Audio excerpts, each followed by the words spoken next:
Hello students, I am Dr. Rajaram Dhok from Savitribai Phule Pune University affiliated Agricultural Development Trust Shardabai Pawar Mahila College Sharda Nagar Baramati. Let's start.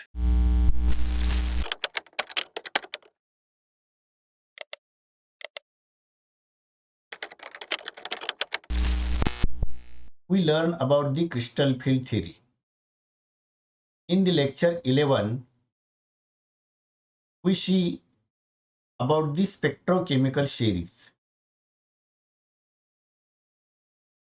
So what is the spectrochemical series? Already we have seen that there are different ligands. Some ligands are stronger ligands, some ligands are weaker ligands, and these ligands are arranged depending upon the splitting of d orbital ability into a particular series, and that is called as spectrochemical series. The ligands are arranged according to their capacity to cause the d orbital splitting. The magnitude of d orbital splitting is usually expressed as 10 dq or delta. When that metal orbitals are split into different groups, then it depends upon the strength of that ligands.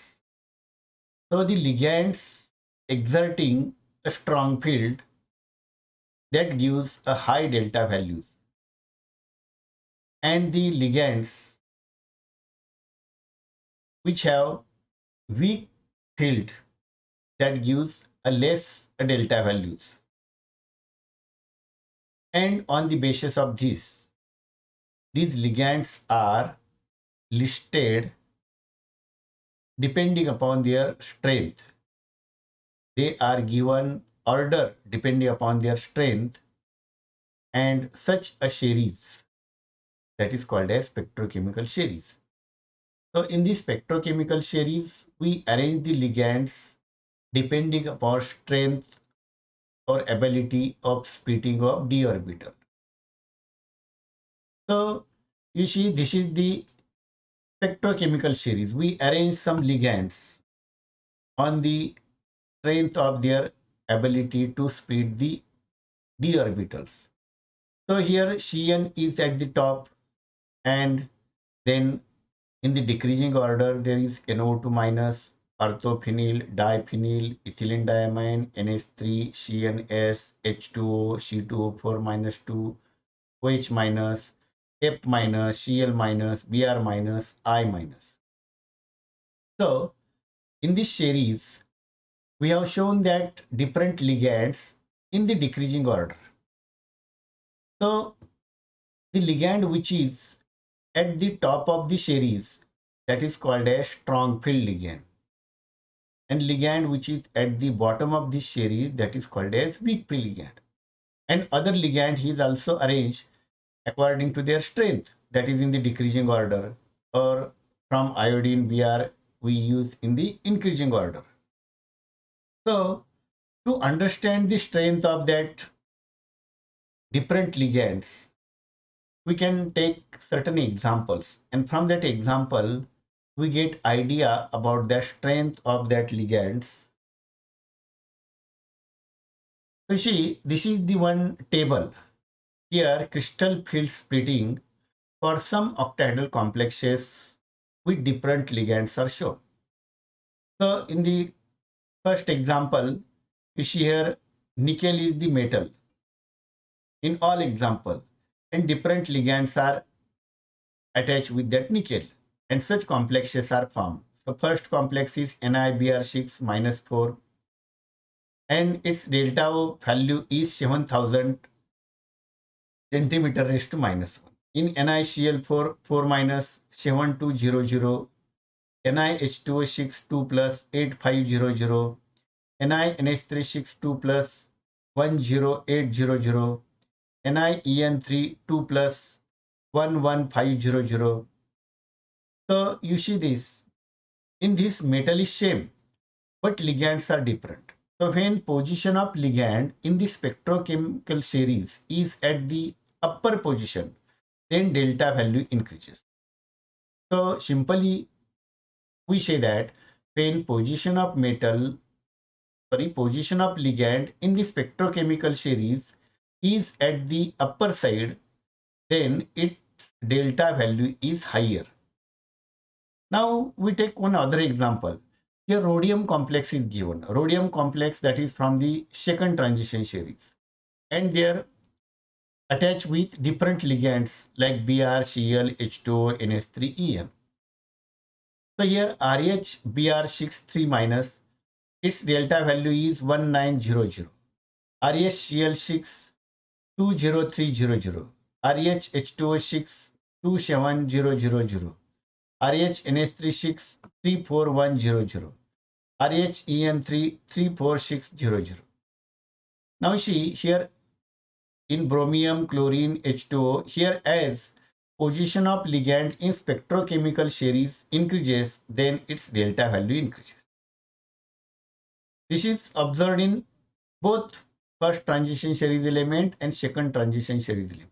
Now you see here nickel is present from the first transition series, rhodium is from the second transition series, and if we see the values of delta, then here 7,000, here 19,000.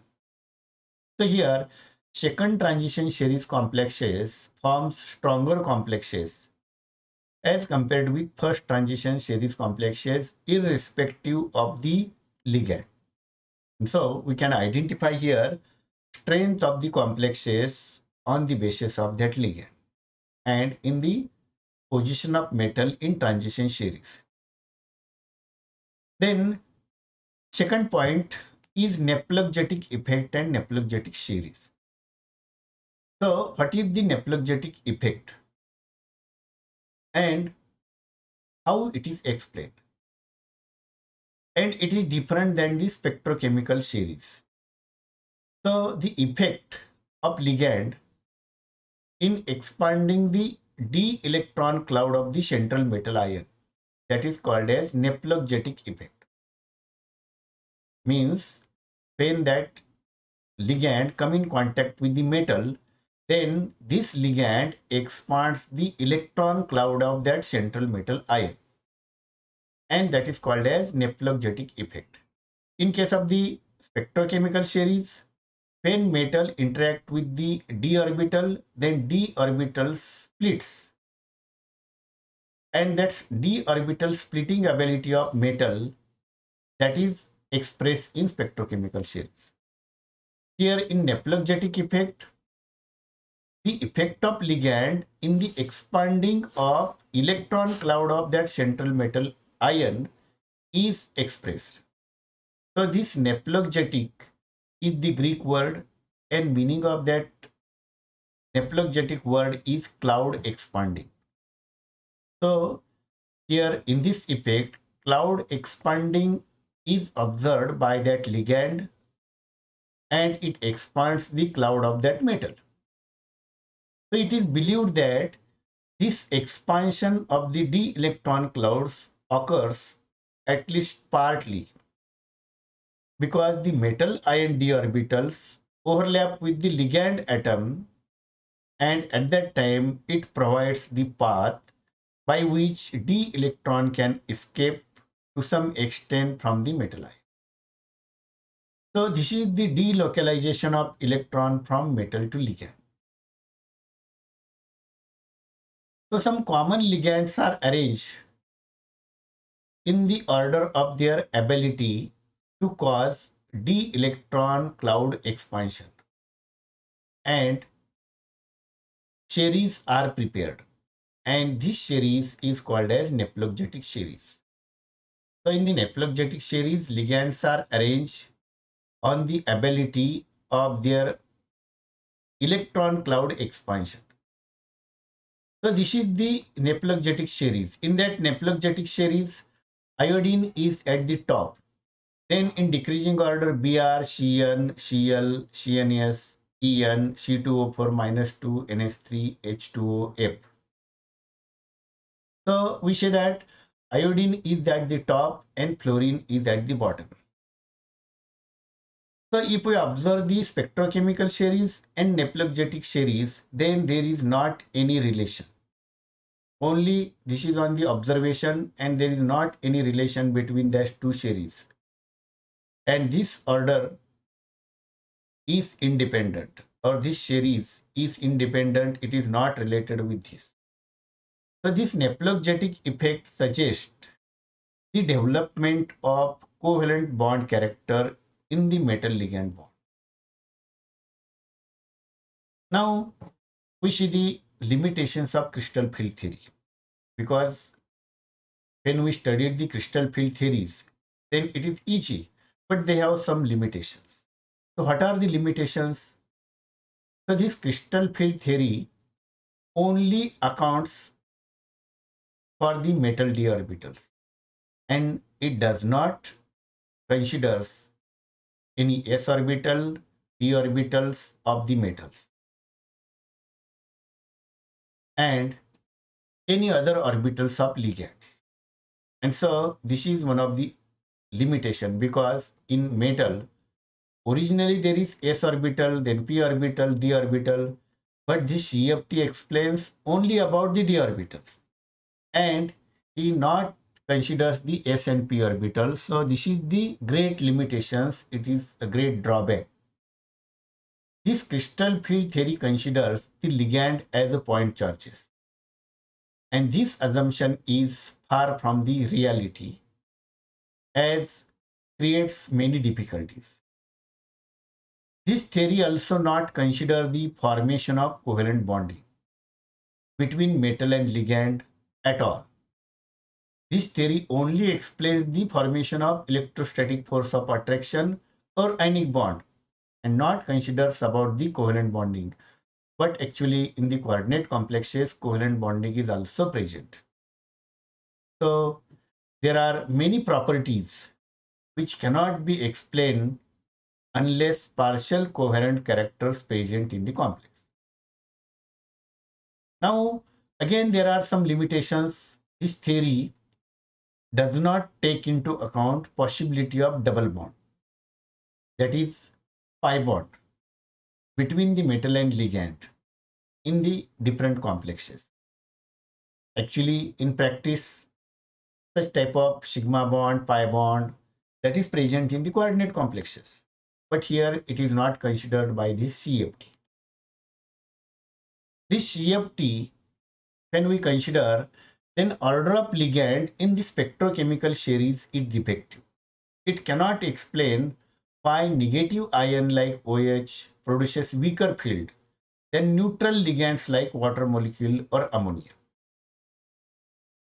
Also, this theory not explains why ligands like CO, which have very low dipole moment and very low electronegativity, such type of ligands produces strong complexes. So we have seen CO produces strong complexes, but actually CO have very low electronegativity. And how it produces strong complexes, it is not explained properly by this crystal field theory. Then Naploggetic effect is clearly the indication of development of covalent character in a metal and ligand bond. But CFT does not explain this. CFT also not account for the back bonding or pi bonding. CFT does not explain the charge transfer spectra and the intensities of the absorption band. And so, in case of the CFT, there are so many limitations. And to avoid these limitations, one new theory is explained for the coordination complexes, and that is the molecular orbital theory.